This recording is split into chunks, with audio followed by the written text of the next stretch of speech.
Waktu Tuhan memberimu satu mandat atau tugas, ketika Tuhan memanggil dan mengurapi, ketika Tuhan memilih kita, Dia ingin kita itu berhasil sampai pada akhirnya. Tapi kita kan punya pilihan bebas. Tuhan itu invite atau mengundang kita, tapi kita berhak menolak. Panggilan Tuhan itu kuat atas Simson. Kalau Anda belum subscribe di channel ini, segera supaya Anda bisa mengikuti terus rema-rema dari Roh Kudus ya. Di Ibrani 11, jadi saya baca ayat 1 saja sampai ayat 2. Oh, ya ayat 1 sampai 2. Iman adalah dasar dari segala sesuatu yang kita harapkan dan bukti dari segala sesuatu yang tidak kita lihat. Sebab oleh imanlah telah diberikan kesaksian kepada nenek moyang kita. Jadi ini kesaksian-kesaksian iman hari ini, supaya kita bisa belajar dari mereka. Alias jenderal-jenderal iman, of God's generals, jenderal-jenderal Allah. Apa maksudnya jenderal? Panglima bala tentara sorga, Yesus Kristus itu punya hamba-hamba Allah yang diurapi dengan cara yang tidak biasa. Bukan supaya kita mengkultuskan mereka, tapi karena mereka punya misi berat.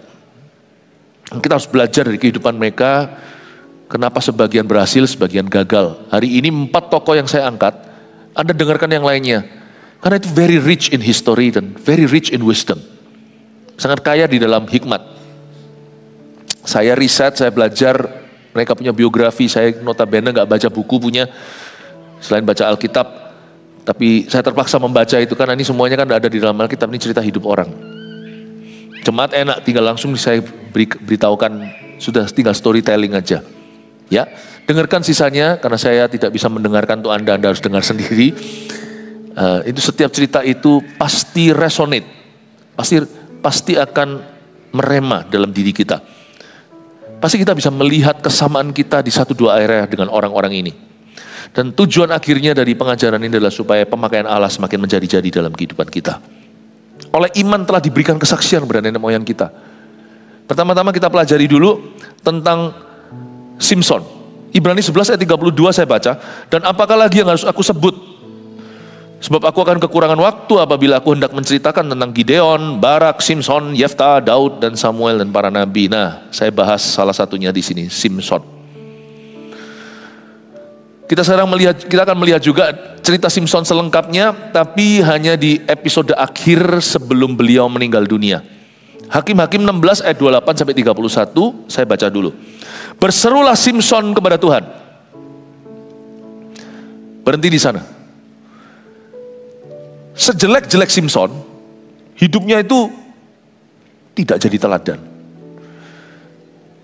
Ada banyak hal yang bisa kita contoh, tapi sama banyaknya jikalau bukan lebih banyak lagi hal-hal yang merugikan dari kehidupannya, yang kita harus hindari tentunya. Simson punya satu kelebihan, imannya murni pada Tuhan, itu yang kita bisa pelajari. Dia tahu bagaimana berseru kepada Tuhan. Sedangkan orang-orang lainnya yang merasa dirinya baik-baik, tidak pernah benar-benar mencari Tuhan. Simson jelek-jelek begitu, dia mencari Allah. Sekalipun hidupnya penuh dengan kontroversi, tetapi tidak bisa dipungkiri dia salah satu hakim besar. Dan dia memang diurapi. Meskipun pada akhirnya urapan itu backfire atau bumerang. Karena dia tidak menghargai pengurapannya, dia main-main. Tapi Tuhan kita yang memanggil seseorang tidak pernah menyesali panggilan itu sendiri. Orang itu bisa berdosa, Tuhan tidak pernah menyesali panggilannya. Tapi memang orang itu pada akhirnya kena konsekuensinya. Kata Simson, ya Tuhan Allah, ingatlah kiranya kepadaku dan buatlah aku kuat. Sekali ini saja, ya Allah. Simson bertobat di akhir hayatnya. Doa yang paling mengeluhkan hati, yang paling mengilukan hati adalah remember me. Saya sayangkan kenapa Simson tidak mau hidup sungguh-sungguh. Kenapa dia tidak mau hidup benar. Kenapa dia bergantung pada urapannya saja, tapi tidak membangun di area kekudusan. Sehingga akhir hidupnya itu mengilukan. Remember me Tuhan, ingatlah aku ya Tuhan. Seolah-olah dia merasa ada satu episode yang missing, yang hilang sehingga Tuhan itu lupa sama dirinya. Paling tidak dia mengakui bahwa dia pernah lupa Tuhan. Dia pernah salah jalan. Hidup Simson seharusnya tidak berakhir begitu. Tuhan tidak pernah memanggil seseorang memanggil seseorang di awal-awal untuk melihatnya terakhir begitu mengenaskan. Tuhan tidak pernah memanggil kita untuk mencelakakan. He who began the good work in you will be able to complete it. Dia yang telah memulai pekerjaan baik di dalam dirimu pasti akan menyelesaikannya. When God calls you, atau Tuhan memberimu satu mandat atau tugas, ketika Tuhan memanggil dan mengurapi, ketika Tuhan memilih kita, Dia ingin kita itu berhasil sampai pada akhirnya. Tapi kita kan punya pilihan bebas. Tuhan itu invite atau mengundang kita, tapi kita berhak menolak. Panggilan Tuhan itu kuat atas Simson. Kesetiaannya itu lebih bandel daripada ketidaksetiaan Simson pada Tuhan. Tapi akhirnya Simson bertobat, itu puji Tuhan. Ingatlah kepadaku, buatlah aku kuat. Tapi bukan kuat setiap saat, bukan kuat setiap kali, tapi sekali ini saja. Gara-gara dia tidak taat, makanya pada akhirnya pemakaian Allah sekalipun dahsyat. Dan Simson ini tetap dahsyat. Dia membunuh 3.000, saya kasih bocoran, 3.000 raja-raja, pejabat-pejabat Filistin semuanya. Itu benar-benar tiba-tiba pemerintahan orang Filistin waktu matinya Simson itu shutdown. Coba bayangkan nggak kalau dia taat all the way, itu bisa jadi apa? Filistin bisa benar-benar habis. Bangsa Israel itu bisa mengalami bukan hanya damai sejahtera untuk 40 tahun kemudian, tapi bisa damai untuk 400 tahun kemudian. Terpaksa Simson mengalami minimalis. Harusnya Tuhan punya maksud dalam hidupnya itu, punya rencana itu maksimalis. Tapi untungnya minimalis kita itu adalah tetap kesetiaan Tuhan. Not all is lost, tidak semuanya itu hilang. Karena itu kalau ada orang di sini yang jatuh dalam dosa dan salah, jangan berkata terlanjur sekalian bablas. Bablasisan kata orang di Jawa. Sekalian aja udah, ngapain kembali? No. Serahkan kepada Tuhan puing-puingmu, tetap masih bisa jadi sesuatu. Karena minimalisnya masih ada, Tuhan tetap setia. Simson ini sayang menurut saya. Doanya aja sudah menurut saya minimalis. Sekali ini saja ya Allah. Dia tahu dia tidak berhak meminta lebih. Supaya dengan satu pembalasan juga aku balaskan kedua mataku ini kepada orang Filistin. Meskipun doanya kurang holy, menurut saya sih kurang mulia. Balas dendam. Dari dulu gak ngerti-ngerti. Dia itu dipanggil jadi hakim untuk membebaskan berbesar hati. Melulu tentang dirinya. Apa-apa tentang teka-teki yang dia buat. Tahu ya ceritanya Simson? Aku mau balaskan kedua mataku. Masa dia gak ngerti hati Tuhan, tapi Tuhan tetap memakai kecebolan iman seseorang. Iman itu tetap iman, sekalipun cebol dia tetap iman. Daripada orang yang merasa dewasa rohani tidak pernah sungguh-sungguh beriman apa-apa pada Tuhan. Hidupnya nyaman. Tetap Simson lebih mulia dalam semua cacat celahnya daripada orang-orang Kristen hari ini yang hidup dalam zona nyamannya. Karena Simson berkata, use me God. Dengan satu pembalasan ku balaskan kedua mataku. Kemudian Simson merangkul kedua tiang yang paling tengah. Penyangga rumah itu lalu bertopang pada tiang yang satu dengan tangan kanannya, dan kepada tiang yang lain dengan tangan kirinya. Berkatalah Simson, biarlah kiranya aku mati bersama-sama orang Filistin ini. Sayang ya, dia akhirnya cuma dapat lot terakhir, yaitu mati bersama orang Filistin. Seharusnya dia bisa hidup dengan Tuhan. Bisa nggak orang jatuh dalam dosa masih dipakai Tuhan? Bisa, tapi jangan terusin. Karena nanti akhirnya sisanya hanyalah mati untuk Tuhan. Bukan hidup bersama dengan Tuhan. Tapi tetap gimana pun juga saya mengagumi Simson. Karena di akhir hayatnya sekalipun dia banyak salah, dia tetap menaruh harap pada Tuhan. Iman adalah bukti yang tidak terlihat. Dia bisa melihat Tuhan dalam kebutaannya. Dan Simson jadi kuat sekali lagi ini bukan karena rambutnya. Karena kita tahu rahasia kekuatannya di rambutnya. Kali ini rambutnya udah panjang pun dia tidak jadi kuat. Kalau Anda kira bahwa karena sesuatu Anda diberkati, Anda salah. Adalah memberkatimu. Karena Allah berkenan. Bukan karena apa dan apa. Buktinya Simson setelah rambutnya panjang juga gak jadi kuat. Dia harus berseru dulu sama Tuhan, give me strength, baru dia jadi powerful. Dari sini Simson mulai menghayati bahwa kekuatannya ternyata bukan bersumber pada rambutnya. Kekuatannya bersumber pada hubungannya dengan Kristus. Ada orang mengira bahwa dia khotbahnya itu luar biasa. No, it's Christ behind your preaching. Ada orang merasa kepemimpinanku karena aku baca buku tentang skill-skill kepemimpinan. No, itu bisa menambah wawasan, tapi rahasia urapan itu tetap terletak pada lututmu antara kau dan Tuhan. Pekerjaan kita, karena bisnisnya gini, atau karena aku proposalnya benar, atau karena aku punya koneksi. Iya, Tuhan bisa pakai segala cara, tapi tetap ujungnya itu karena Tuhan yang merestui dan memberkati. Orang jadi lupa hubungannya dengan Tuhan. Dan Simson ini punya panggilan, dia terus keluar. Simson adalah satu contoh orang yang selalu menyimpang ke kiri atau ke kanan. Gak pernah benar gitu, gak pernah benar jalannya. Berkatalah Simson, biarlah kiranya aku mati bersama orang Filistin ini. Lalu membungkuklah ia sekuat-kuatnya. Maka rubuhlah rumah itu menimpa raja-raja kota itu dan seluruh orang banyak yang ada di dalamnya. Kenapa Tuhan jawab? Karena Simson kembali ke panggilannya, yaitu untuk mengalahkan orang Filistin, membebaskan orang Israel. When you enter atau re-entry atau masuk kembali ke dalam panggilan semula orisinil, di mana kau diurapi, there is still power, you see. There is still power. Tetap ada kuasa. Meskipun sekarang sudah menjadi plan B, tapi tetap powerful, tetap ada kuasa di balik itu, tetap ada kuasa ilahi. Andai kata Simson itu hidup terus taat pada panggilannya, terus berjalan di jalurnya, betapa hebatnya ministrinya. Atau betapa hebatnya, betapa berbuahnya hidupnya. Tetapi karena dia keluar masuk keluar, orangnya itu suka cemplung mentas cemplung.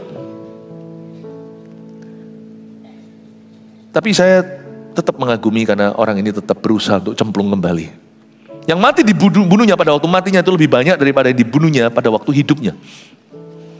Sesudah itu datanglah ke sana saudara-saudaranya dan seluruh keluarganya. Aduh, mengenaskan. Mereka mengangkat dia dan membawanya dari sana. Saya sampai sekarang kalau baca gini saya masih nangis loh kalau saya baca Alkitab gini tuh. Saya bisa rasakan kita gak lebih baik dari Simson. Saya tuh masih nangis kalau baca begini. Cengengnya saya. Kaki saya keinjak gajah saya nangis. Tapi saya kalau dengarkan pahlawan-pahlawan iman gini, saya lihat how real, how human they are. Betapa manusianya mereka. Saya merasa Tuhan, apa yang bisa aku pelajari dari seorang Simson? Nanti kita akan belajar dari William Branham. Persis kayak Simson. Sesudah itu datanglah ke sana saudara-saudaranya dan seluruh keluarganya. Mereka mengangkat dia dan membawanya dari sana. Sudah bentuk mayat, lalu menguburkannya di antara Zora dan Esitaol di dalam kubur Manoah ayahnya. Kita tahu kan ceritanya Manoah itu didatangi malaikat itu. Malaikat itu seperti pusaran angin api itu. Lalu waktu dia naik ya, dipersembahkan korban, dimakan, itu turun ke atas gunung, ke atas pohon itu, lalu bicara kepada papa mamanya. Aku akan memberimu anak itu akan menjadi nasir bagi aku. Nasir itu artinya pisau cukur tidak kena kepalanya, tidak boleh minum anggur. Ini Manoah melihat anaknya berulah, dikit-dikit minta cewek ini, minta cewek itu. Gak mau, dia tanya kenapa kok gak mau sama jadian sama sesama umat pilihan Allah pada orang Israel. Gak, sukanya bad girl. By the way, William Branham tidak ada skandal seks. Tapi saya melihat dalam perbandingan ini, bahwa orang-orang yang selalu keluar masuk panggilannya dan mencobai Tuhan. William Branham juga lakukan itu. Tapi Tuhan, saya bisa melihat kesetiaan Tuhan dalam cerita mereka berdua. How faithful our God is. Jadi kita tidak usah takut kalau kita itu mau melayani Tuhan sungguh-sungguh itu tidak usah takut salah. Tuhan nanti sama orang yang salah aja Tuhan itu setia. Kalau Tuhan pernah memanggilnya, apalagi dengan orang yang berusaha hidup kudus, berusaha hidup benar. Kalau saya jadi papanya pasti saya akan sakit melihat anak saya begitu. Di dalam kubur Manoah ayahnya, dia memerintah sebagai hakim atas orang Israel 20 tahun lamanya. Kita melihat satu ayat lagi, Ibrani 11 ayat 39-40, dan mereka semua tidak memperoleh apa yang dijanjikan itu, baik Simson maupun William Branham dan semua. Sekalipun iman mereka telah memberikan kepada mereka suatu kesaksian yang baik. Sebab Allah telah menyediakan sesuatu yang lebih baik untuk kita, tanpa kita mereka tidak dapat sampai pada kesempurnaan. Artinya, semua cerita di belakang itu semua sebagai pelajaran.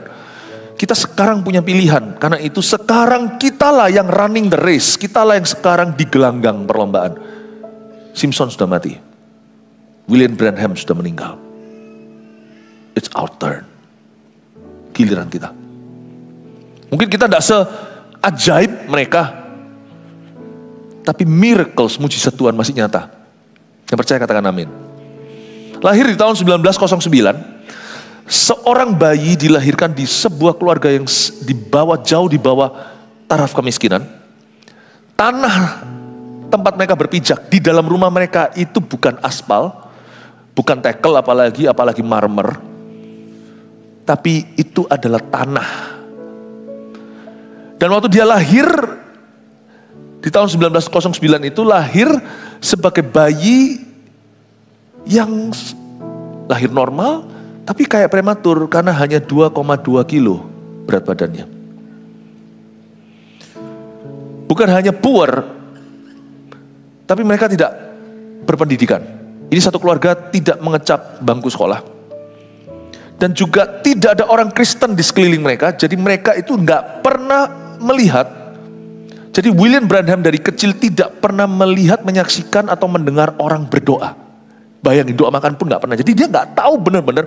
Ini yang disebut orang yang 0, sungguhan 0 besar, tidak pernah tahu what prayer is. Dan dia nggak bisa baca. Kasih dia Alkitab, kasih dia traktat, percuma. Dan pada waktu dia lahir, ada suatu kejadian supranatural. Ini adalah kesaksian daripada orang tua keluarganya, bahwa ada yang namanya world, kayak ada suatu pusaran cahaya tiba-tiba masuk. Itu bukan matahari, karena matahari cahayanya begitu. Masuk cahaya itu seperti pertobatan Paulus gitu ya. Cahaya itu masuk dan berputar-putar di atas bayi itu, di atas ranjangnya. Tentu saya bisa bayangkan ranjangnya pasti kotor. Berputar-putar lalu hinggap di bayi itu. Tahukah bahwa Allah telah memilih kita sebelum bahkan kita dilahirkan? Mungkin kita tidak sesensasional itu, tetapi tetap prinsipnya sama. God has chosen us. Allah telah memilih kita. Lalu pada waktu dia menjadi seorang anak kecil, sementara yang lainnya di bangku sekolah, dia main sama teman-temannya yang ngajak dia. Dia nggak sekolah karena terpaksa, nggak bisa karena dia harus bekerja, bantu papanya kerja kasaran. Teman-teman dia semuanya lagi main, mau coba pancing ikan lah, apalah namanya anak-anak kecil kan, usia SD gitu, mau have fun. Si William Branham disuruh papanya bekerja di ladang. Waktu dia bekerja sendirian gitu, masih anak kecil, kerja kasaran. Dia capek kan, lalu dia duduk di bawah pohon, tiba-tiba di atas pohon itu ada pusaran angin. Dan dia kaget terkejut, dia berdiri, terhentak, dan dia lihat di mana-mana tidak ada angin itu, cuma ada di atas pohon tempat dia duduk. Dan ada suara dalam pusaran itu. Jangan kita minta pengalaman begini. Ingat bahwa dia tidak bisa baca. Dia nggak pernah lihat orang berdoa, nggak tahu siapa itu Tuhan. Dari sini kita tahu bahwa Allah kita maha kuasa. Kalau semua rintangan yang terpikirkan kita alami dan tidak bisa ada breakthrough antara Tuhan dengan kita, itu tidak ada jalan. Tuhan itu bisa bypass dalam kemahakuasaan dan kedaulatan dan memberi seseorang itu pengalaman bahkan penampakan. Kita tidak usah cari-cari berkanjang pada penglihatan, tapi kita harus hargai pengalaman orang. Dan kita jangan berkata sesatlah apa kalau orang itu akhirnya bertobat dan terima Tuhan. Di atas angin itu tiba-tiba suara yang membuat dia ketakutan. Mulai hari itu dia nggak berani duduk di bawah pohon mana-mana. Itu bukan berarti pohon ada hantunya, itu bukan pohon beringin lagi, bukan pohon apalah, pohon keramat lagi, bukan pohon-pohon begitu sama sekali, bukan pohon tempat orang mempersembahkan sesuatu pada berhalanya, bukan. Tapi di atas pohon itu ada suara dan dia ketakutan. Suaranya begini, never drink or smoke or defile your body in any way. Because when you grow up, I've got things for you to do. Merinding aku. Gini bahasa Indonesianya. Jangan pernah minum. Bukan minum air, mati nanti. Alkohol maksudnya. Jangan pernah merokok. Dan jangan coret-coret atau gores-gores badanmu dengan cara apapun. Saya tidak mau jadikan ini teologi, doktrin. Kita semua nanti kan bahas ini panjang, karena itu diperlukan hikmat untuk tahu. Ada hal-hal tertentu yang memang Tuhan bicara secara gamblang, jangan, tapi ada hal tertentu yang kita perlu pikirkan konsekuensinya. Tapi intinya dari ceritanya Branham berarti dia tidak boleh minum sama sekali nggak boleh. Saya tidak akan menerapkan ini pada beberapa orang yang memang harus ketemu, misalnya di kerjaan tertentu beda setiap orang. Ada yang menjadi social, bukan untuk hobi, bahkan tidak suka wine itu, tetapi dia harus di dalam function-function tertentu. Ya, dia mungkin harus mencicipi anggur. Tapi bagi Branham, nggak boleh sama sekali kena ke alkohol. Nggak boleh ngerokok. Paling tidak itu mengingatkan kita bahwa ada hal-hal tertentu itu Tuhan mungkin tidak berbicara langsung di Alkitab. Thou shall not smoke. Karena memang belum ada sigaret. Jangan merokok. Tapi dari sini kita tahu bahwa Tuhan not so happy about it ya. Tuhan tidak terlalu bahagia, Tuhan tidak terlalu senang. Jadi ngerti-ngerti sendirilah. Tolong ya, rokok yang ada di kantongmu itu jangan pernah dijamah lagi. Branham aja tidak diperbolehkan. Udah gitu aja. Dan jangan kau gores-goresi, itu kan tato. Saya tidak ngomong ini untuk sekali lagi menerapkan mentah-mentah, karena ada hal-hal tertentu itu perlu kita bahas. Apalagi kalau orang sudah terlanjur, bagaimana cara kita memikirkannya. Kita tidak bisa hanya dengan sekedar menghakimi lalu habis itu kita berkata sama orang itu sudah go away from this church, tidak bisa begitu. Tapi kalau Anda belum ditatu, saran saya jangan. Tato alis gimana? Makanya saya tidak mau bahas.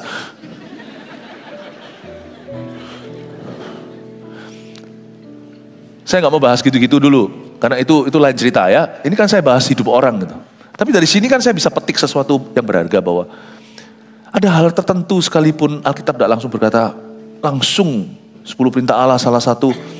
Tapi kita langsung tahu dari cerita hidup orang lain bahwa orang lain tuh quit hal-hal itu. Kenapa kita masuk? Orang-orang tuh quit. Kenapa kita masukin? Ya gitu aja lah hikmatnya ya. Pelayanan Branham tidak take off sampai dia tahun 40 sampai tahun 50 sekian. Jadi dia punya pelayanan yang sungguh-sungguh berdampak penuh setelah Perang Dunia Kedua.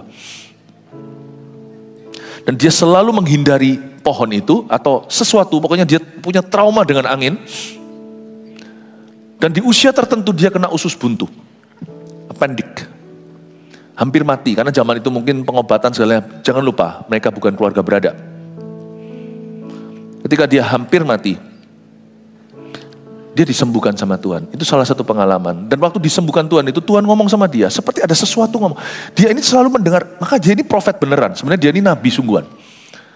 Dia mendengar suara, ingat dia nggak bisa baca. Dia nggak bisa baca. Saya nggak tahu nanti later on pada waktu dia jadi hamba Tuhan, mungkin ada orang bacakan atau dia belajar baca seperti Smith Wigglesworth yang saya jelaskan kebaktian sebelumnya ini tadi diajari sama Polly Wigglesworth istrinya. Dia bisa baca Perjanjian Baru lalu Perjanjian Lama, dia bisa baca pelan-pelan. Nggak tahu mungkin dia belajar baca setelahnya atau ada orang membacakan. I don't know, saya nggak tahu. Tapi William Branham tidak membaca. Jadi komunikasi Tuhan dengan dia itu seringkali lewat suara dan suaranya itu audible. Enak ya, nggak tentu. Buktinya ujungnya hidupnya endingnya nggak bagus. Just because Anda lihat tiang api, tiang awan seperti orang Israel lihat laut membelah, tidak berarti Anda aman. Karena taat Anda itu tidak ada hubungan dengan pengalamanmu dengar suara itu, tapi meresponi suara itu. Suara hati pun sama kalau itu suara Tuhan. Ada suara berbicara sama dia waktu dia usus buntu, I have called you, but you don't want to go. Aku udah memanggilmu, tapi kamu terus menolak aku. Dia sembuh dari usus buntu. Singkat cerita, dia menikah, dia happy sekali dengan rumah tangganya. Istrinya suatu hari ketika kena tiba-tiba sakit keras, lalu waktu itu dia terpisahkan lewat sebuah musibah, semacam banjir dan sebagainya.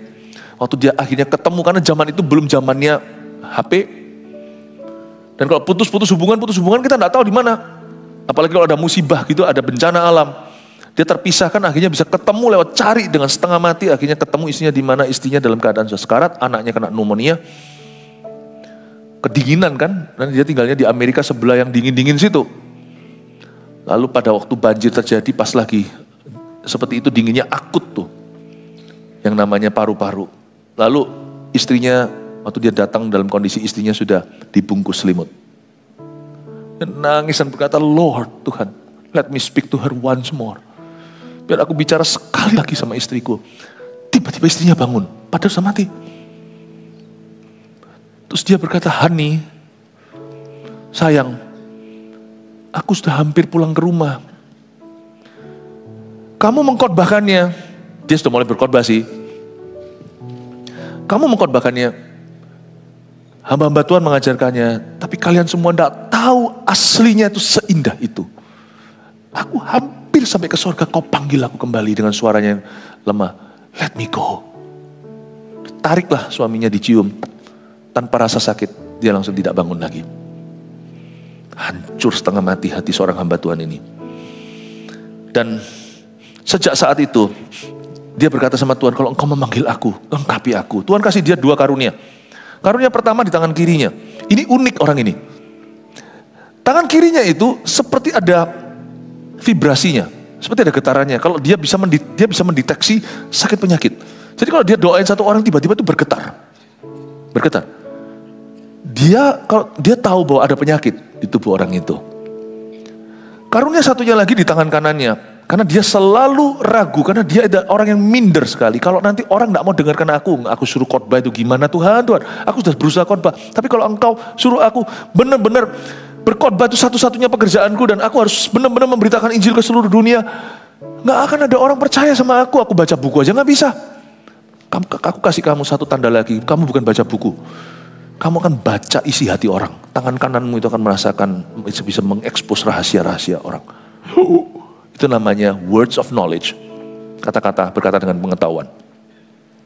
Tapi Tuhan beritahukan, segala sesuatu yang sudah diakui orang itu dan dibasuh oleh darah Yesus, segala sesuatu yang sudah kita confess, yang kita sudah akui di hadapan Tuhan dan kita minta maaf, itu gak bisa terbaca. Itu sudah dibasuh dengan darah. Tapi sesuatu yang orang simpan, tapi belum dihadapkan ke Tuhan, itu akan kau baca. Dan orang akan tahu bahwa rahasia hatinya terbuka semuanya ketika kau berdoa. Suatu hari, pada waktu dia lagi KKR, dia tiba-tiba digerakkan Tuhan untuk keluar, dan dia pergi ke ambulans di mana ada mayat di dalam sana. Dia tumpang tangan atas mayat itu bangkit kembali. Ini orang, tadi saya ceritakan tentang Smith Wigglesworth sebelum ini, Smith Wigglesworth yang membangkitkan 14 orang mati. Ini orang dahsyat juga. Kalau tadi yang lain-lainnya itu mereka semuanya adalah rasul-rasul, ini adalah seorang nabi yang full blown, benar-benar full-fledged prophet. Di dalam pelayanannya, T.L. Osborne dibangkitkan hanya dengan melihat. Anda tahu T.L. Osborne enggak? Ini orang ini dari Oklahoma, Tulsa, tempat anak saya lulus dulu, pernah kuliah di sana. T.L. Osborne adalah seorang penginjil yang penuh dengan signs and wonders, dengan tanda heran yang luar biasa di zaman persis sebelumnya Billy Graham. Dampaknya itu luar biasa. Dari kalimat ini keluar dari mulut beliau. Dia melihat bahwa orang kalau di Injil itu harus selalu gini, first to Christ then to church. Pertama ke Kristus, lalu kepada gereja. Kalau enggak percuma. Dia seorang penginjil yang tahu pentingnya bergereja. Kalau enggak percuma semua yang aku tuai hari ini. T.L. Osborne dahsyat. Dia suatu hari melihat si William Branham beraksi di dalam iman. Ada orang yang juling, matanya anak kecil, dibalikkan ke hadirin atau ke jemaat. Dia berdoa dalam nama Yesus, matanya itu di depan T.L. Osborne kembali normal. Dan T.L. Osborne mendengar suara seperti, you also can do that if you believe. Kamu juga bisa lakukan itu kalau kamu percaya. T.L. Osborne. Ada seorang hamba Tuhan juga yang di bawah pengaruhnya dia, tapi saya lihat dia adalah boleh dikatakan buah pelayanan John Alexander Dowie yang tadi saya jelaskan di kebaktian pukul 10. John Alexander Dowie ini adalah salah satu hamba Tuhan yang juga tidak berakhir baik. Rasul yang luar biasa, rasul yang dikaruniai healing yang dahsyat. Dan harusnya dia merintis gereja-gereja, dia salah jalan. Namanya Gordon Lindsay. Kalau Anda tahu Christ for the Nations, dulu itu sangat luar biasa. Dia membuat gerakan penginjilan itu ke bangsa-bangsa. Zaman dulu ya, bukan sekarang. Christ for the Nations yang dirintis, dipelopori oleh Gordon Lindsay, yang punya teaching gift atau punya karunia mengajar yang luar biasa, sampai punya seminari atau sekolah Alkitab kayak begitu. Itu juga adalah rekan dekatnya William Branham. Tapi dia di bawah pengaruh, boleh dikatakan buah-buah pelayanannya John Alexander Dowie yang sudah puluhan tahun silam dipakai Tuhan. Meskipun hamba Tuhan tertentu itu gagal, buah-buahnya masih kekal. Meskipun akhirnya ngantem ke mereka, jangan main-main sama urapan. Kalau kita diurapi, urapan itu kalau kita tidak jaga bumerang ke kita. Bukan urapan itu membunuh kita, bukan. Tapi orang yang dipercaya lebih, dituntut lebih. Kalau kita diurapi sama Roh Kudus, jagalah pengurapanmu itu. Setiap kita diurapi sih, minimal kita diurapi menjadi imam matrajani. Kita semua itu punya urapan imam bak kepala bak urapan di kepala Harun. Kita semua itu punya tanggung jawab. Jaga tanggung jawab kita, tanggung jawab ilahi kita. Gordon Lindsay menjadi sahabat karibnya William Branham. Gordon Lindsay adalah seorang yang sangat cakap di dalam organisasi dan administrasi. Dengar baik-baik. Ini kelemahannya William Branham. Karena William Branham gak baca, gak nulis. Sebenarnya William Branham juga gak terlalu bisa khotbah. Teaching gift, karunia mengajarnya itu benar di Gordon Lindsay. Jadi kalau ada pertemuan-pertemuan gitu, William Branham itu lebih ngisi di ministry time-nya, tapi bukan 10 menit. Ministry time-nya bisa 2 jam. Kenapa? Orang tuh sembuh itu dari penyakit yang mustahil-mustahil. Yang bengkok, yang apa tuh semua demonstratif. Memang dia punya karunia adalah pembuat mujizat. Yang khotbah Lindsay Gordon. Yang khotbah juga ada satu hamba Tuhan lagi nantinya namanya F.F. Bosworth. Bingung gak sekarang? Saya cerita-cerita aja ya. Gak apa-apa, gak usah diingat semuanya ini. Tapi sekarang ini biarkan seperti historian juga ya. Kita belajar sejarah. Intinya adalah, orang lain yang khotbah, dia gak terlalu. Karena kalau dia khotbah itu, siapa namanya ini, William Branham, rada bulat. Tapi karunianya, wow. Ya. Karena itu karunia harus selalu diimbangi dengan karunia lain yang melengkapi. Celakanya, nanti William Branham satu waktu setelah dia jaya, sikat Gordon Lindsay. Nah di sini kesalahannya. Kalau kita tidak bisa menghargai orang yang Tuhan utus di hidupmu untuk melengkapimu, runtuh karirmu, runtuh panggilanmu. Ada satu titik orang itu merasa dia self-sufficient dalam bahasa Inggrisnya, dia merasa dirinya cukup. Tidak bisa.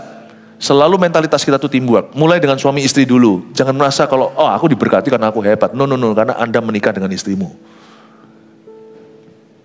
Di bawah matahari, di bawah Tuhan. Mungkin orang yang paling berjasa di hidupmu adalah pasanganmu. Tanpa dia, tidak ada dirimu. Nah kalau yang pasangannya gini juga harus punya tanggung jawab mental dong. Kalau gitu kita jangan cari gara-gara. Kita jujur jangan jadi batu sandungan buat pasangan kita. Kita harus dorong dia ke Tuhan dan kepada apa yang benar. Jangan jadi Ananias dan Safira, jadilah Priscilla dan Aquila. Suami istri juga sama sebaliknya. Istri hargai suamimu. Karena suamimu kau dipakai Tuhan. Gimana kalau suami tidak izinkan? Gimana kalau terjadi perang tarik tambang antara Tuhan dan suami? Anda yang sengsara bukan? Bersyukurlah kalau Anda hari ini dipakai Tuhan karena Anda menikah dengan suamimu. Jangan gaya kalau aku duitku lebih banyak dari kamu, gitu misalnya sang istri. Gajiku lebih tinggi atau incomeku lebih banyak, kamu cuma makan gaji. Jangan begitu. Setiap pasangan kita yang diberkati juga karena kita. Kita diberkati juga karena pasangan kita.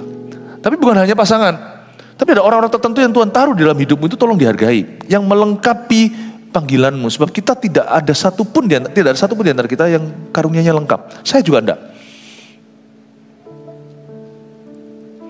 Saya bisa punya visi besar. Saya pelihat. Misalnya kalau sorga ada gerak gimana gini ya ceritanya ya apa-apa gitu. Langsung dari jauh tuh saya lihat dulu. Tapi kadang-kadang saya tanya, kunci mana? Di depan saya aja enggak ketemu. Itu loh, oh iya kunci di situ. Ada orang makro, ada orang mikro. Kita butuh satu dengan yang lainnya.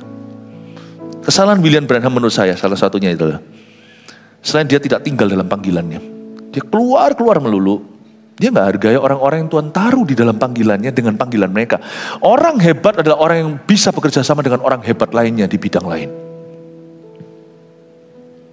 Tapi orang yang jadi conceited dalam bahasa Inggrisnya, orang yang jadi sombong dan angkuh adalah orang yang lupa daratan malikundang dan merasa aku hebat karena aku. Cannot, nggak bisa begitu. Salah satu kalau saya baca dari biografinya, salah satu menurut saya yang kontribusi pada kejatuhannya, khususnya dalam soal pengajaran dia jadi ngawur pol. Karena dia berusaha khotbah, berusaha ngajar, berusaha jadi guru. Dia nabi kok mau jadi guru tuh. Jangan coba-coba, nanti doktrinmu gak karuan tuh. Itu karena dia kehilangan Gordon Lindsay. Gini loh, Gordon Lindsay itu disikatnya gimana? William Branham ini satu titik itu keletihan dia. Setiap hamba Tuhan juga harus hati-hati dengan keletihan. Kalau letih, berhenti tapi jangan quit. Berhenti sejenak. Sabat. Dia capek. Tapi juga capeknya menurut saya sih, saya tidak tahu apakah ada urusan rumah tangga yang tidak beres. Karena istri pertanyaan mati, dia menikah lagi. Ya nggak salah, karena dia duda. Tidak langsung juga, karena dia punya anak. Yang mati waktu dalam zaman musibah itu, istri dan anaknya satunya lagi. Dia harus menguburkan istri dan anaknya itu sakitnya setengah mati. Tapi dia masih sisa satu anak lagi namanya Billy Paul. Jadi dia harus menikah. Dan istrinya juga mungkin pembicaraan sebelum istrinya meninggal dunia, kamu harus menikah lagi demi anak juga minimal. William Branham adalah orang yang sangat cinta istrinya menurut saya. Istri yang pertama, tapi saya tahu pada akhir hayatnya nanti saya jelaskan suatu kejadian yang sangat membuat saya nangis waktu saya baca ini. Saya bukan cengeng, tapi waktu baca ini saya nangis. Dia kehilangan istri keduanya juga. Bukan kehilangan, di akhir hayatnya ada kecelakaan. Waktu dia capek letih itu, dia inilah pemimpin yang sudah begitu itu bahaya. Karena dia akan jadi orang yang pahit, menjadi orang yang ketir, menjadi orang yang sinis, dan mulai tuding-tuding siapa yang salah dan main kambing hitam. Dan dia salahkan Gordon Lindsay. Dia bilang, kamu itu memanfaatkan aku. Padahal si Gordon Lindsay ini juga seorang manajer yang sangat bagus. Dia memastikan bahwa dia itu seperti seorang artis punya manajemen gitu ya. Ini seorang hamba Tuhan di-manage karena dia punya demand atau tuntutannya itu super tinggi di seluruh dunia. Diaturkan supaya dia punya sesi-sesi itu tidak bertele-tele dan supaya tidak ada ekses-eksesnya. Diatur supaya orang-orang tidak jewer dia kanan kiri, tarik dia kiri kanan, diatur demikian rupa. Tapi gimana pun juga namanya orang dipakai Tuhan pasti dicari oleh seluruh dunia. Pada saat dia capek, ya, kamu memanfaatkan aku, kamu membuat aku letih, kamu memperbudak saya. Dan dia melemparkan praduga tak bersalah lah, mungkin kamu dapat untung apa? Gordon Lindsay berkata, aku tidak begini. Istilahnya akhirnya mereka pisah baik-baik, tetapi Gordon Lindsay tetap berteman, tapi tidak bisa lagi kembali dalam melayanan yang sama. Karena William Branham udah berubah. Orang ini bagaimana caranya pelayanannya? Pelayanan orang ini banyak juga orang-orang mati yang bangkit. Di Finlandia suatu hari dia dapat sebuah visi penglihatan. Ada satu orang anak laki, anak kecil ditabrak mobil, terjadi tabrakan, meninggal dunia dan aku bangkitkan. Belum terjadi ini penglihatan. Makanya dia ini benar-benar punya karunia profesi. Waktu dia pergi ke Finlandia, sungguhan terjadi waktu dia nyetir, waktu dia mobil ini kan, ini sudah di tahun 1900 berapa, sudah ada Henry Ford, ada apa-apa, kok Henry Ford, apa ya, betul ya, yang mobil-mobil gitu, tipe-tipe gitu, jadi sudah ada war kendalaan otomotif, terjadi tabrakan di Eropa, dan waktu tabrakan itu mobilnya dia yang dia kendara itu persis di belakang, yang ditabrak itu ya stranger, orang yang dia tidak kenal. Waktu kelihatan di situ ada anak kecil yang mati. Dia turun dari mobilnya. Dia berlutut di mobil itu di tempat anak itu terbaring. Ya namanya tabrakan ya, masih nggak tahu di mana sudah. Didoakan sama dia. Anak itu bangkit dan hidup lagi. Oh saya dengar itu, wih luar biasa ya Tuhan itu. Ini semua bukan sesuatu cerita dongeng, ini semuanya adalah fakta-fakta yang dibeberkan dalam biografi tentang kehidupannya. Dan banyak miracle-miracle-nya, meskipun pro dan kontra dan kontroversi ada. Tapi jenderal iman ini sungguh-sungguh adalah orang yang diurapi dengan cara yang heran. Di Afrika Selatan, dia membawa kebangunan rohani demikian besar di tahun 1900 berapa loh ya, itu masih tahun-tahun berapa dia. Tahun-tahun Perang Dunia II itu 50.000 orang datang ke KKR-nya, 50.000 dan ribuan orang itu pulang. Zaman itu 50.000, itu belum zamannya Reinhard Bonke, itu lain kali cerita. Kalau saya cerita sepanjang itu gimana hubungannya Reinhard Bonke dengan George Jeffreys, Stephen Jeffreys dan sebagainya, itu lain kali. Bingung nggak? Belum ya? Tapi tangkap, semoga jangan bingung ya. Kan history pasti akan keluar nama-nama, waktu, time dan semua dan termasuk interpretasi. Tapi tolong tangkap, tapi jangan takut. Tangkap aja spiritnya. Nanti saya akan kasih poin-poin untuk Anda bawa pulang ke rumah sebagai aplikasinya. Tahun 1950 sekian, gerakan healing di Amerika khususnya, di Eropa mulai menurun. Karena masuklah saat-saatnya pengajaran. Di situ tahun-tahun 60-an itu teaching demi teaching itu mulai masuk. Mulai keluar pengajaran-pengajaran yang luar biasa, nanti tahun-tahun sekian, The Derek Prince dan sebagainya, itu mulai teaching, termasuk teaching yang agak sedikit ekstrim, radikal seperti Word of Faith, ya, keluar tokoh-tokoh seperti Kenneth Hagin dan sebagainya di Amerika, itu luar biasa, teaching. Nah pada waktu teaching dia mulai rasa ketinggalan, healing terjadilah, kalau healing juga orang sudah sehat semua loh. Terjadi kesehatan ilahi di tubuh Kristus, ya memang tetap ada yang sakit, tapi banyak orang sekarang sudah melayani di pelayanan healing itu. Di zamannya dia sudah ada 47 pelayanan healing yang sangat signifikan. Dia bukan sendirian. Tapi di saat itu dia mulai rasa tidak aman. Dan waktu dia tahun-tahun 1950 seterusnya itu pelayanannya mulai menurun dalam influence, dalam pengaruh. Dia gagal untuk move on. Dan dia move onnya salah. Lalu celaka, dia dikelilingi sama yes men. Orang-orang yang suka menjilat dia. Karena dia hamba Tuhan besar. Di antara orang-orang yang menjilat dia itu, pengikut-pengikutnya berkata, sesungguhnya kamu adalah Elia. Persis seperti kejatuhan tokoh ke-1 yang saya ajarkan di kebaktian pukul 10. You are Elijah. Ada apa sih dengan ini? Orang-orang kalau dipakai besar itu lalu dia merasa, aku ini spesial. Udahlah, kalau kita memang merasa spesial, lebih baik kita tuh jadi orang yang merasa spesial pakai telur. Nasi goreng spesial aja. Di antara kita tidak ada yang spesial. Kalau kita dipakai Tuhan secara istimewa, itu karena misi kita besar untuk orang lain pada akhirnya.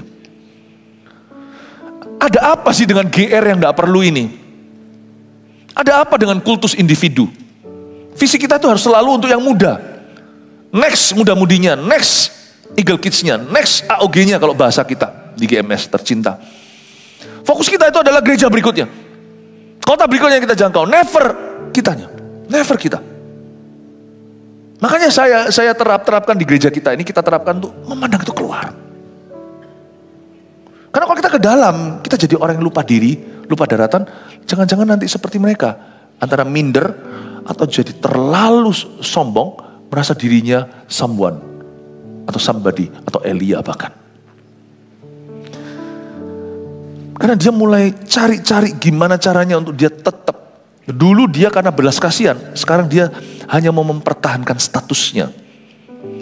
Akhirnya dia masuk ke area teaching. Nah bahaya. Di area teaching ini mulai ngawur doktrinnya. Karena memang dia gak bisa baca. Tapi dia pasti baca Alkitab.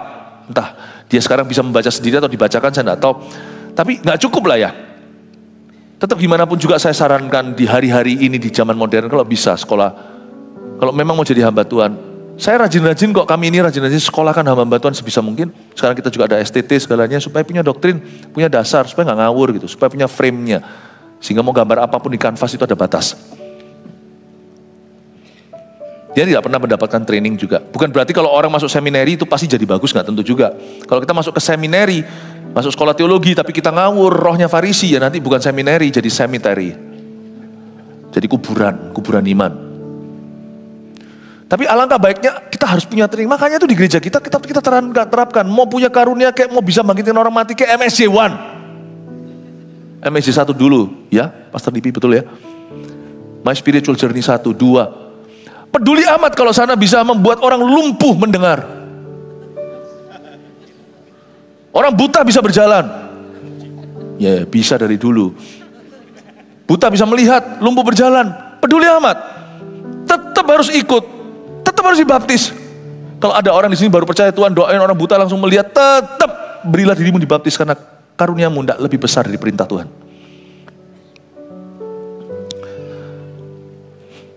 Dia ngajar, tahu nggak pengajaran ngawurnya beberapa, ini mungkin jadi heresy yang ngeri. Salah satu yang diajarkan adalah neraka itu tidak kekal. Ada satu titik semua orang yang binasa itu dilenyapkan oleh Tuhan. Ngapain Kristus mati? Begitu mengenaskan. Hal lain, dia nggak tahu kalau ini nggak ditulis biografinya, tapi saya mereka-reka aja, apakah ada sesuatu dengan rumah tangganya, kok sampai dia kepahitan gitu sama wanita, dia sebut wanita itu adalah ciptaan yang tidak setara. Perempuan itu lebih rendah, karena perempuan diciptakan dari something, dari rusuk. Kalau kita semua yang laki-laki dicipta dari tiada. Jadi perempuan itu hanyalah by product, bukan produk beneran itu pria. Kenapa ya, saya nggak ngerti. Bahkan dia mengatakan bahwa woman itu dan serpent dan nggak perlu lah, itu aneh, aneh. Seorang nabi mencoba jadi guru ya gitu. Meskipun nabi juga harus cakap mengajar kalau dia punya jabatan ministry, tapi hati-hati, Anda bukan penentu. Duduklah, submit, sekalipun karuniamu itu karuniamu itu dari sorga, sekalipun karuniamu itu sorgawi, tetap mendarat tunduk pada otoritas yang bisa mengajar. Jangan merasa pengajaran itu bahasa orang anak-anak muda sana cupu, lemah itu. Wah, karunia kesembuhan, karunia mujizat itu lebih hebat. No, coba lihat orang hebat jatuh, di mana dia kesleo? Di teachingnya. Dia ajarkan juga about divorce atau cerai itu oke untuk laki-laki, tapi tidak oke untuk perempuan. What? Makanya gereja tetap kita sampai hari ini tetap menegakkan ini. Divorce is not okay. Jangan katakan is okay not to be okay. Not okay. Berhenti nonton drama Korea kalau itu menyesatkan. Dan dia merasa bahwa church denominasi seperti gereja-gereja itu adalah 666. Aneh banget. Dia ditegur sama Gordon Lindsay. Just stay in your calling, tinggallah di dalam panggilanmu. Dia bilang, but I want to teach. Jawabannya cuman easy, gampang. Aku mau ngajar kok. Dia ditegur. Kenneth Hagin yang juga menjadi pengajar yang dikasih karunia-karunia ini, tapi dia bukan pengajar tulen gitu ya, ini gerakan Word of Faith waktu itu. Saya tidak bisa merekomendasi hamba Tuhan. Kalau Kenneth Hagin juga sudah meninggal, saya juga tidak bisa rekomendasi, saya cuma sebut nama aja. Tapi kalau seharusnya, kalau selama ini yang saya pernah lihat TV segalanya masih oke. Waktu zaman dulu saya sekolah saya lihat oke. Saya tidak tahu lagi ya, saya tidak memberikan rekomendasi. Waktu dia berdoa, Tuhan berkata kepadanya, I will remove my prophet. Aku akan mengambil nabiku sebelum dia mati. Dan diperingatkan. Dan Gordon Lindsay berkata seperti ini. Ini karena dia adalah seorang pengajar, jadi kata-katanya kalimatnya bagus, tapi itu dalam bahasa Inggris, jadi satu kalimat panjang, jadi saya ringkas saja. Dia berkata, ketika pelayanan istimewa yang Tuhan percayakan pada seorang hamba Tuhan telah mencapai titik maksimal dalam buah. Bahasanya bagus ya. Sudah reaching the full fruition of his special ministry. Waktu dia berbuah sampai titik sudah berbuah lebat dan maksimal, udah cukup sampai segitu, God will call his servant home. Tuhan akan panggil hambanya pulang. Banyak orang merasa bahwa kejadian seputar kematiannya itu adalah hukuman Tuhan. Kalau saya waktu baca, saya merasa itu adalah kasih karunia. Tahukah bahwa ikan paus itu bukan untuk menghukum Yunus? tapi untuk menobatkan dia. Ada ayatnya juga di kitab Roma, kalau ada orang tidak bertobat, kita doakan. Paulus berkata, kita serahkan, ada dosa tertentu yang begitu menyolok, dan begitu membuat yang lainnya terjebak. Enggak dikit-dikit minta orang mati, enggak, tapi ada hal-hal tertentu yang tidak bisa dihindari. Kita doa dan serahkan tubuh orang itu, kata Paulus, kepada iblis supaya dihancurkan, agar supaya rohnya diselamatkan. Ini kalau diterusin dia nggak mati, William Branham menurut saya bisa masuk neraka. Karena menyesatkan dan begitu, dan lama-lama yang disenggol bukan lagi wanita yang dicari gara-gara. Neraka ya sudahlah. Tapi kalau dia mulai ragu bahwa Yesus satu jalannya ke sorga, yang dia otak-atik bukan lagi neraka, bukan lagi tentang wanita, bukan lagi tentang gereja. Kalau dia mulai otak-atik adalah Kristus satu-satunya batu penjuru, kalau dia di situ dia ragu, anggaplah dia tidak pernah diselamatkan. Dia mati itu tepat waktu, meskipun matinya cukup menyedihkan. Suatu hari, setelah dia berkhotbah terakhirnya di waktu Amerika merayakan Thanksgiving tahun 1965, mobilnya dia jalan, iring-iringan dengan anak. Ada orang mabuk, karena di Amerika kan banyak drinking driving namanya, orang minum alkohol, tipsi atau bahkan mabuk sama sekali, nyetir mobil waktu dengan high speed, dengan kecepatan tinggi, tabrak, nggak kena ke anaknya Billy Paul, tiba-tiba meleset, kena mobilnya dia. Anak langsung turun dengan histeris, lihat papa mamanya gimana, karena di dalam mobil itu papa mamanya. Ini istri keduanya, tentunya mama angkatnya Billy Paul, mama kandungnya sudah mati waktu dia kecil. Lari dia lihat papanya tulangnya patah semua, tapi denyut masih ada. Mamanya udah tidak berdenyut sama sekali, sudah pucat semuanya, sudah mayat. Meskipun belum ada medis yang datang. Dalam kondisi seperti itu, seperti Simpson, kasih aku sekali lagi buat aku kuat. Saya menganggap hari itu adalah cara Tuhan memberi kesan bahwa dia tetap hambaku, aku bawa dia pulang. Meskipun bukan Tuhan bunuh dia, karena kalau kita tidak setia pada panggilan dan tidak di dalam jalur pengurapan, kita keluar terus, apalagi kita menjadi racun dan toksik seperti itu buat orang lain, bisa-bisa yang kau undang adalah roh maut. Meskipun rohmu milik Tuhan, tubuhmu bisa dibinasakan sebelum waktunya. Sekalipun orang bisa aja dipanggil Tuhan dengan berbagai cara, diizinkan. Elisa mati sakit loh, Elisa. Tapi supaya orang lain tidak mengira bahwa dia itu dihukum Tuhan, bone atau tulang belulangnya dia, mayatnya itu membangkitkan orang mati. Itu cuman exit aja, caranya exit aja dunia ini. Itu seperti Tuhan berkata, ini hambaku, aku tidak pernah menyesali panggilan yang kutaruh, tapi dia memang pilihannya salah. Waktu kita gitu, kita nggak sangka kita itu mengundang roh maut, karena ketika kita keluar dari jalur, kita itu keluar dari tudung. Ingat, orang yang keluar dari jalur, keluar dari covering. Dengan mudah, setan mengutus seorang yang mabuk dan nyetir mobil itu. Karena Anda sudah berada di dalam radarnya setan ketika keluar dari hadirat Tuhan. Kena lu, bunuh. Karena setan pasti gak suka. Orang ini membuat kekacauan, kerusuhan di dalam alam neraka karena ministrinya. Paling tidak dahulu kala. Kena. Pada waktu dia, tiba-tiba William Branham bangun dan berkata, dia tanya, mama gimana? How is mom? Anaknya nangis, anaknya sedih dan berkata, mom is no more. Mama sudah ada. William Branham berkata, put my hand, taruh tanganku di kepala mama. Karena mereka kan bersebelahan, pakai sabuk pengaman kayak apa, nggak tahu kan. Tapi mereka ada di dalam mobilnya. Mamanya mati. William Branham masih hidup. 9 nyawa memang orang ini. Tapi dia bilang, letakkan tanganku ke mamamu. Taruh di kepalanya. Mamanya terhentak, bernafas, bangkit dari mati. William Branham langsung koma. Dibawa ke rumah sakit, itu tanggal 24, tanggal 30-nya kalau nggak salah, di akhir tahun itu, penutupan tahun, William Branham pulang ke rumah Bapak. Saya baca itu, saya nangis, saya berkata, Tuhan, sayang ya Tuhan, sayang. Tuhan cuma bilang gini, ingatlah, baik buat kamu dan buat jemaat yang kupercayakan.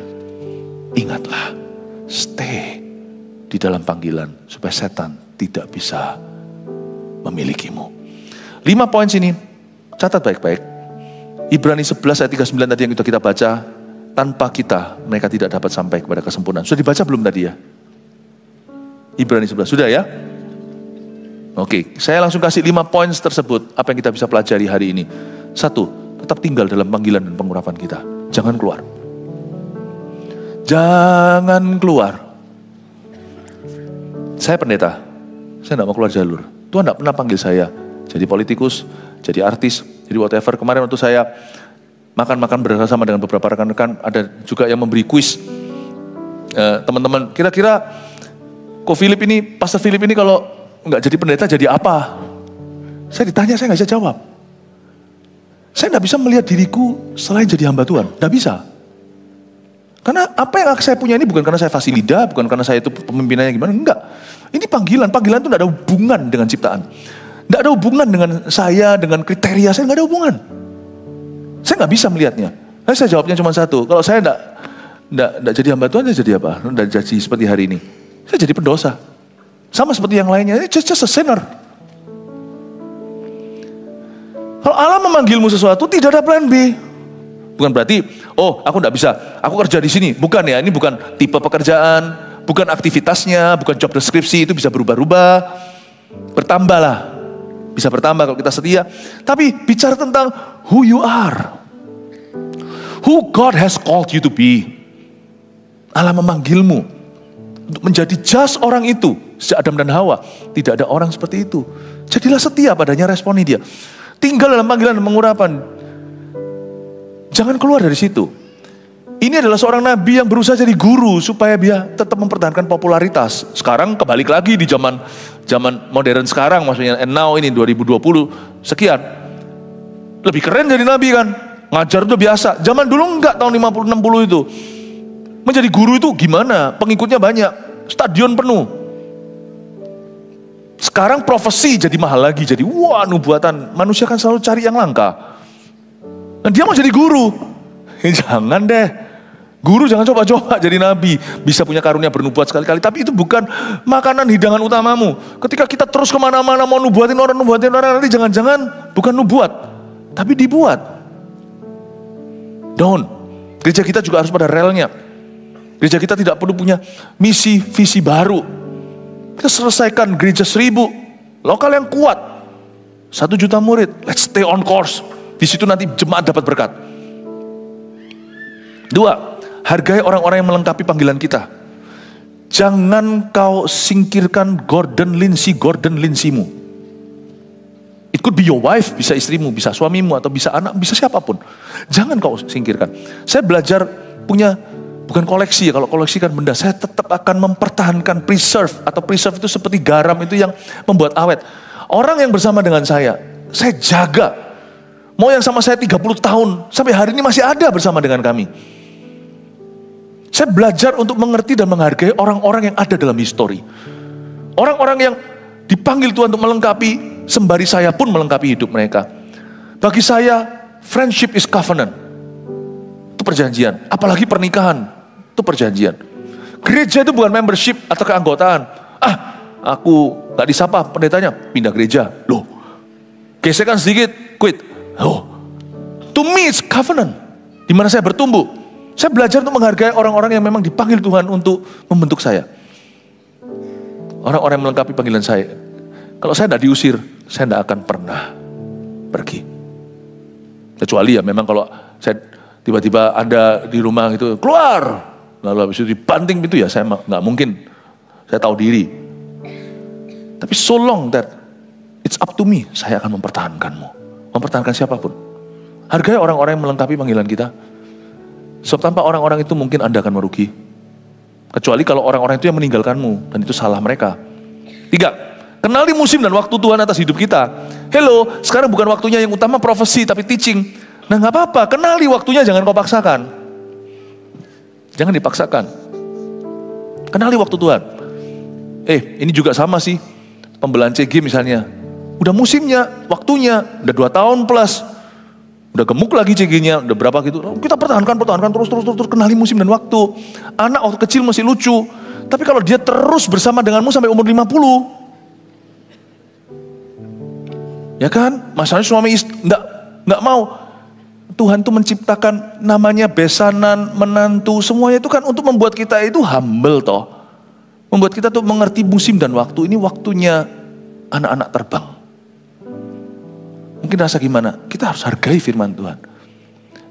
Itu kalau dalam konteks keluarga, dalam konteks pelayanan juga sama, dalam konteks kegerakan juga sama. Yang penting nomor 4, temukan peran kita dalam kegerakan Tuhan selanjutnya. Temukan perannya. Oke, sekarang peranku ini. Adaptasi, harus berani untuk terima perubahan kalau perubahan itu dari Tuhan. Yang pasti kita jangan menjadi loyo. Dalam setiap musim kegerakan kebangunan rohani itu, musim per musim, kita nggak menjadi mundur, kita menjadi maju. Tapi kita lihat perkembangan zaman dan gimana Tuhan itu develop kita. Meskipun kebangunan rohani kita alami ini puluhan tahun ini sama. Berapa waktu yang lalu waktu saya ada di PCM GMS Surabaya Timur, saya jelaskan tentang ceritai tentang kegerakan-kegerakan kita, cerita-cerita lama. Kita ini masih di dalam kegerakan yang sama loh. Kaki diannya nggak pindah, tapi kita menemukan peran. Oh, dulu aku zamannya AOG zaman dulu, bahkan namanya bukan AOG, namanya pemasa atau remasa. Tapi sekarang lihat, aku berbuah lagi di musim berkeluarga. Sekarang aku bagian dari CG umum, CG keluarga. Temukan peranmu berikutnya. Saya nggak tahu kalau suatu hari Tuhan berkata pada saya gini, kamu nggak tak pakai lagi seperti apa KKR. Nggak apa-apa. Dengan senang hati kalau ada orang-orang bangkit lebih hebat, saya malah justru nanti akan berbagi pengetahuan saya. Begini loh caranya. Dari seorang pemain menjadi pelatih, why not? Jangan gini. Tapi kalau Tuhan berkata, aku pakai kamu terus sampai kedatangan kedua kali, ya silakan Tuhan, terjadilah kehendak Tuhan. I'm ready pokoknya saya siap. Temukan peran kita selalu dan tanya Tuhan dulu. Dan kalau Tuhan yang bekerja itu pasti indah. Semua orang juga, bukannya semua orang kan agree dengan kita, tapi pasti orang-orang utama dalam hidup kita yang Tuhan utus pasti damai sejahtera. 5, urapan tidak menggantikan kekudusan dan kebenaran. Sekalipun dia diurapi dahsyat sampai akhirnya pun lihat, tangan ditaruh blek ke atas kepala istrinya atau badannya, hidup, tapi tidak menggantikan kekudusan dan kebenaran. William Branham koma dan mati. Menurut saya, dia tidak harusnya mati di situ. Menurut saya, dia akan menjadi aset yang luar biasa dalam tubuh Kristus. Mengajarkan, memberikan pengaruh pada semua guru-guru yang mungkin dia ajak bersaing itu. Harusnya dia menjadi konsultan mereka, memberitahu ini kamu segini. Dan urapan akan pasti menemukan tempat bagi nubuatan dan nabi segalanya. Cuman dia tidak bisa embrace, merangkul perkara-perkara Allah berikutnya yang Tuhan mau lakukan dalam hidupnya dan dalam hidup orang lain. Urapan tidak menggantikan kekudusan dan kebenaran. Meskipun panggilan Tuhan itu tetap nyata, tapi kalau kita tidak jaga kekudusan, kebenaran, kita bisa prematur dalam rencana Tuhan. Amin Bapak Ibu Saudara. 5 ini tolong dimunculkan sudah, silakan difoto. Semoga ini menjadi aplikasi yang indah buat kita semuanya dalam mengiring Tuhan Yesus. 1 Petrus 4 ayat 7. Kesudahan segala sesuatu sudah dekat. Karena itu, kuasailah dirimu dan jadilah tenang, supaya kamu dapat berdoa. Saudara yang terkasih, terima kasih telah mendengarkan firman Tuhan hari ini. Jangan lupa untuk dukung terus channel ini dengan cara subscribe, like, share, dan juga komen, agar saudara kita yang lain juga boleh terberkati. Tuhan Yesus memberkati kita.